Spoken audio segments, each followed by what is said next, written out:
বরফ ঢাকা ফিনল্যান্ডে কার সঙ্গে অবকাশে তৃপ্তি? বলিউডের খ্যাতনামা অভিনেত্রী তৃপ্তি দিমরি তুষারে ঢাকা ফিনল্যান্ডে ছুটি কাটাচ্ছেন। নিজের ইনস্টাগ্রাম স্টোরিতে ফিনল্যান্ডে অবকাশ যাপনের একাধিক ছবি ও ভিডিও শেয়ার করেছেন তৃপ্তি। পোস্ট করা এক ভিডিওতে দেখা গেছে লাল সোয়েটার ও কালো প্যান্টে তৃপ্তি তুষারপাত উপভোগ করছেন এবং বরফের উপর মজার স্লাইড দিচ্ছেন। এতেই দুয়ে দুয়ে চার মেলালেন নেটিজেনরা। তবে কি প্রেমিকের সঙ্গে একান্ত সময় কাটাচ্ছেন অভিনেত্রী? ভিডিওটির ক্যাপশনে তৃপ্তি লিখেছেন, তুষারকণা আর হাসি আর জীবনের সবচেয়ে সুখী অধ্যায়গুলোর একটি মনে হচ্ছে।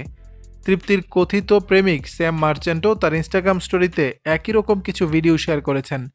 একটি ভিডিওতে তাকে তুষারপাতের আনন্দ উপভোগ করতে দেখা যায়। ভিডিওর ক্যাপশনে স্যাম লিখেছেন মুহূর্ত। এতেই ইন্টারনেট ব্যবহারকারীরা ধরে নিয়েছেন তৃপ্তি ও স্যাম একই সঙ্গে ফিনল্যান্ডে রয়েছেন। সম্প্রতি তৃপ্তি ও স্যামকে বিভিন্ন জায়গায় একসঙ্গে দেখা গেছে। ডিনার ডেট থেকে শুরু করে রাতের ড্রাইভ, এবছরে বেশ কয়েকবার তারা শিরোনামে ছিলেন। দর্শক, বিষয়টি নিয়ে আপনাদের মতামত জানাবেন নিচের কমেন্ট বক্সে।